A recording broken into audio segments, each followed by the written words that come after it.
And this is a true matrix setup in that you can take any one of these gorgeous amp heads and through that patch bay run it into any combination of cabinets that you have in the live room, including ones that the manufacturers of these never had ideas for. Right. A lot of those cabinets are, modified to my taste and outfitted with different speaker combinations, stereo cabinets, and there's even a provision in here, if you have two 8-ohm cabinets and you run them parallel, you will end up with 4-ohm. Your amps don't like that. That's a little low. So there's a provision in here to go out into one cabinet, come back, and go out into the next one, so they're in series, so you're back to 16-ohm. And you can do that from here rather than out there. Yes, right through patching through here. Yeah. And to me, a very important thing is that once the Sentinel, we call it, is being built, that I can combine different amp sounds together. And with the whole Randall system, you get like preamps modeled after certain guitar amps, and you can mix and match them together and combine tones. I've been battling guitar hum and stuff like that for 13 years at the other place. We switched it on, we plugged in the guitar, he went like this, we turned it all the way up, and there's nothing. Nothing, and this is just like, finally, Even with these tube amps, these... well, you hear the actual amp noise, but you don't hear the buzz of any dimmers or anything like that in the guitar. And that's always been a big problem. Especially if you really amplify, like a Telecaster or something like that with a single coil. Right. This is basically all the outboard gear, analog outboard gear. I still like to use a lot of that. I love digital, and I was an early proprietor for digital, starting in 1981 when the first machines came out. I'm one of the few people that doesn't like tape. And I can say that. Digital, the one thing is that it's a little harder to deal with. You have to shape your sound before you even hit the recorder. With tape is much more forgiving than any digital recorder. So at this point, we're so good with the converters and all that I have no holdback to record on digital.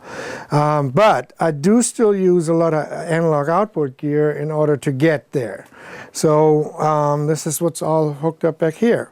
In the original planning stage of the studio, we put pipes under the concrete, and they go over to the patch bay. And everything comes together back there.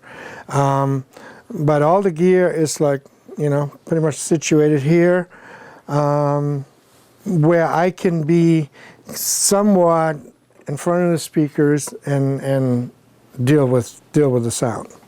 It gets hooked up in different ways into the system. I'm working with Nuendo, and Nuendo has a great system for integrating outboard gear as external plugins, and it's very easy to do that. It automatically calculates the delay time, latency time, and lets you use external gear very easily. On the other hand, we have the SSL being on one side analog, no problems there, patch anything in. It also functions as a remote control, so to speak, for Nuendo. So the actual mixing happens on faders.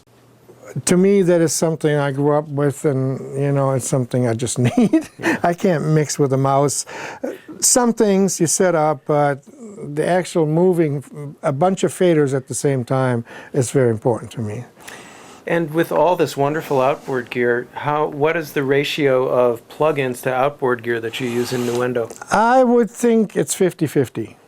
I would think if it comes to EQ, unless I want to do something special, I'm most likely going to use the internal stuff.